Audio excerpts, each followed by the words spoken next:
नमस्कार दोस्तों, मैं विकास रेड्डू। आज हम खड़े हैं मिठी रेड्डू के गांव में। दोस्तों, यहाँ की एक संस्था की चर्चा हमने पिछले दिनों न्यूज़पेपर में पढ़ी थी और वो संस्था है विलेज लाइब्रेरी के नाम से। आज हम विलेज लाइब्रेरी की एक एक्सक्लूसिव रिपोर्ट हम यहाँ के ग्रामीणों से उनके बारे में जानेंगे कि कैसे ये संस्था बनी और क्यों ये चर्चा न्यूज़पेपरों में लगातार बनी रहती है। आइए दोस्तों, हम जानेंगे। यहाँ पे एक ग्रामीण खड़े हैं मिठी रेड्डू के, एक भाई, उनसे बात करेंगे। नमस्कार भाई जी, आपका नमस्कार। मेरा नाम वेद प्रकाश रेड्डू जी। आपकी जो ये संस्था है इसके बारे में आज हमें भ्रमण कराएंगे क्या आप? बिल्कुल बिल्कुल, आइए, स्वागत है। क्या नाम आपकी संस्था का? ये हमारी विलेज लाइब्रेरी के नाम से है। पुराना स्कूल चलता था यहाँ पर और हमारे कुछ युवा मित्र 3 लोग थे, जिसमें सोमवीर वर्मा, नरेंद्र रेड्डू, विकास रेड्डू। चलिए भ्रमण करके आप अंदर हम बात करते हैं इनके बारे में।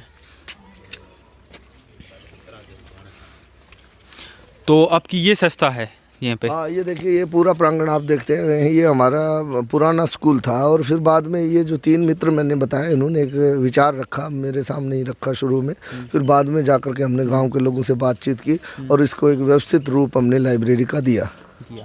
ये बाथरूम वगैरह यहाँ के? हाँ, ये बाथरूम है, ये हमारा सरकार की ओर से बाद में बना। पहले हमने हमारा गांव के अंदर ही कुछ युवा साथियों से चंदा करके पैसे इकट्ठे किए और हमने हमारा जो आप देखेंगे अंदर जाके आपको सेटअप दिखाते हैं, वो सेटअप तैयार किया, फर्नीचर तैयार करवाया, कुछ किताबें लेकर के आए, यहाँ पर कक्षाएं शुरू की। उसके बाद में ये सारे का सारा निर्माण कार्य हुआ। अच्छा, बहरहाल शुरुआत ये है कि पहले कुछ युवाओं ने यहाँ पे मिलकर कार्य किया। हाँ, बताया ना मैंने। हमारे 3 जो साथी थे ना, विकास रेड्डू, नरेंद्र रेड्डू और सोमवीर वर्मा, उन तीनों ने ही इसकी शुरुआत करी और बाद में लोग जुड़ते गए काफ़ी सारे। अब इसकी एक कमेटी हमने बना रखी। शुरू में कुछ दूर चले से फिर धीरे धीरे कारोबार बनता गया और लोग जुड़ते। हाँ जी, बिल्कुल बिल्कुल।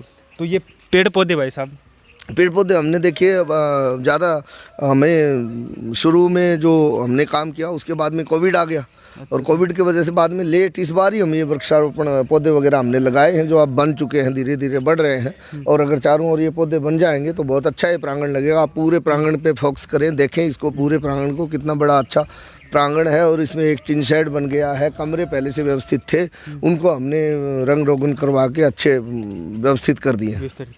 बच्चे आ रहे हैं यहाँ पे फिलहाल पढ़ाई के लिए? हाँ, बच्चे आते हैं। अभी देखिए, कोविड के कारण ज़्यादा तो हम नहीं कर पाए, लेकिन छोटे बच्चे अभी आएंगे, 2-2:30 बजे आते हैं, थोड़ी देर उनको पढ़ाया जाता है।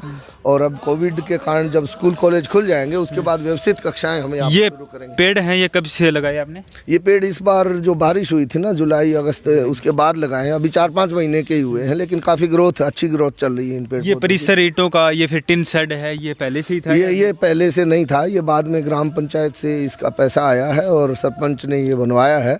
और बाद में सरपंच नहीं रहे तो प्रशासक की ओर से, वो आपने बाथरूम देखे, टॉयलेट देखे, वो बाद में बने हैं। अब ये कुंड है हमारा, ये थोड़ा जर्जर हालत में है। अगला हमारा ये है कि इसको व्यवस्थित रूप से हम थोड़ा मरम्मत करवा के इसको ठीक करेंगे, उस चबूतरे में ये सारे का सारा हिस्सा मिला देंगे। चलिए अंदर जाल के रूमों की और उनके बारे में देखते हैं कैसी आपकी व्यवस्था है। रूम में देखिए, अभी आजकल क्योंकि कोविड के कारण हमारी कक्षाएं व्यवस्थित नहीं चल पा रही हैं, रोक दी गई थी कोविड की वजह से। कोविड में देखिए हमारी लाइब्रेरी ने बहुत अच्छा काम किया। इधर ये हमारा ऑफिस है, ऑफिस रूम है ये है। हाँ। चलिए कैमरामैन से कहते हैं, ये पे ऑफिस है, फर्नीचर है। फिलहाल तो लाइट नहीं होगी सही यहाँ पे, तो हम आपको दिखा दें कि यहाँ अलमारी है, यहाँ पे किताबें वगैरह भाई साहब वगैरह हैं, अलमारी में रखी हैं, अंदर रखी हैं। अच्छा, अलमारी में यहाँ पे किताबें रखी हुई हैं। और ये फिर क्लासरूम है, यहाँ पे क्लासें लगती है। ये हमारा एक क्लासरूम है, इसमें क्लास लगती है। फिलहाल ये लॉक किया हुआ है आज, क्योंकि कोविड के कारण बता रहा हूँ ना, कोविड में हमने लाइब्रेरी में बहुत अच्छा काम किया था। लगभग 35 गाँव को हमारे यहाँ से राहत सामग्री, खाद्य किट बांटे जाते थे, तो उसमें काम किया। और बाकी अभी ये हमारा एक, ये जो जगह है ना, कम्युनिटी सेंटर के रूप में हम काम में लेते हैं। जैसे अभी देखें, किसानों का धरना यहाँ पर चल रहा है, किसान बैठे हैं 3 साइड के नीचे, लगातार 11 दिन से उपवास रखते हैं, वो बैठते हैं, नारेबाजी करते हैं। तो ये किसान आंदोलन का धरना यहाँ चल रहा है। आपका कहना है कि ये सामाजिक तौर पे एक संस्था बन चुकी है? बिल्कुल, सामाजिक तौर पे कोई भी कार्यक्रम होता है हमारा तो यहाँ पर होता है। एक हम इसको कह सकते हैं कि सामुदायिक केंद्र हमारा ये बन गया। चलिए सिटिंग रूम और देख लेते हैं। यहाँ पे हमारा एक वाचनालय, अभी लाइट नहीं है इसमें, थोड़ा सा लाइट नहीं है फिलहाल, सही है ना, लाइट नहीं है। हम आपको सीटें दिखा देते हैं धीरे धीरे फिलहाल, या मोबाइल की लाइट ऑन करके दिखा देते हैं हम थोड़ी। मोबाइल की टॉर्च ऑन कीजिए। हाँ, ये सीटें हैं, ये चेयर भी हैं।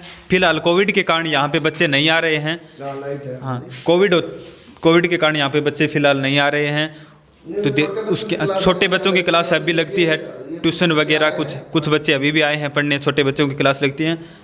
अजीब है।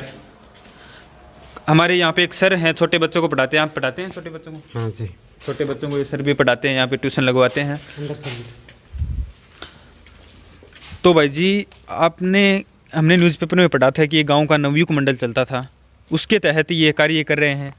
नहीं, नवयुग मंडल चलता था हमारा बहुत पहले से। नवयुग मंडल हमारा 89 से रजिस्टर्ड था और नवयुग मंडल ने हमारे ने बहुत अच्छा काम किया है।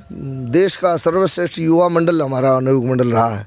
लेकिन ये जो काम हमने किया था नवयुग मंडल से अलग किया था, क्योंकि उसके कामों की अपनी सीमाएं हैं और इसको हम एक अलग रूप में देखना चाहते थे इस काम को, कि पूरी कम्युनिटी के काम आए।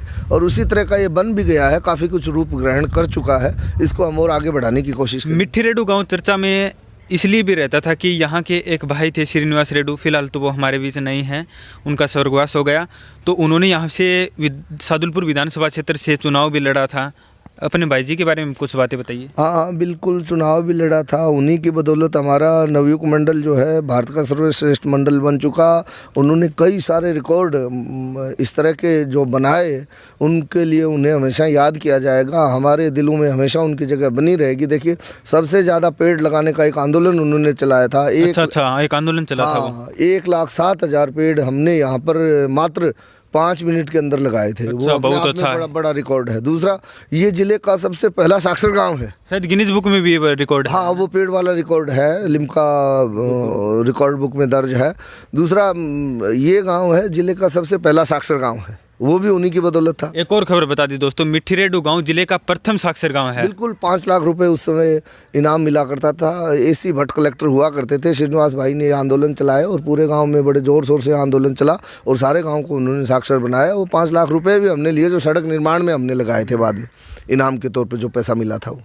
बीच में कुछ गैप आया श्रीनिवास रेड्डू के स्वर्गवास के बाद में, कुछ यहाँ पे थोड़ा उनका मोरल भी डाउन हुआ, उसके बाद में कुछ विकास नहीं हुआ कुछ गाँव वो तो नेचुरल ऐसा हो जाता है। देखिए, उनका जाना एक बड़ी क्षति थी हमारे लिए और उसकी पूर्ति तो आज भी नहीं हो सकती। वो उनके जाने से काफ़ी कुछ हम हताश से हो गए थे और एक लंबे समय तक हम कुछ कर नहीं पा रहे थे। लेकिन अब धीरे धीरे देखिए चीज़ें सामान्य होने लगी। एक और है, अब के युवाओं में कुछ उस पहले जैसा जोश दिखाई दे रहा है। तो अब क्या लगता है, आपके युवा कुछ अच्छा कर पाएंगे जिला स्तर पर, राज्य स्तर पर या देश के लेवल पर? बिल्कुल कर पाएंगे, क्यों नहीं कर पाएंगे। अभी देखिए ये इतनी बड़ी लाइब्रेरी, इसमें 20-25 लाख रुपए खर्च भी हुए हैं, अपने स्तर पे शुरू करके इन लोगों ने बनाई है, मेरे साथियों ने बनाई है। तो मैं उम्मीद रखता हूँ कि हमारे युवा अभी फ़िलहाल है, मेरे गांव के युवा कुछ अच्छा कर रहे हैं और निश्चित रूप से वो समाज को एक अपना अच्छा योगदान देंगे और गाँव में तथा अपने आसपास बेहतर माहौल बनाने की कोशिश करेंगे। धन्यवाद वेद प्रकाश भाई, आपने अच्छा एक्सक्लूसिव इंटरव्यू दिया। आपका बहुत बहुत धन्यवाद। बहुत बहुत धन्यवाद, शुक्रिया।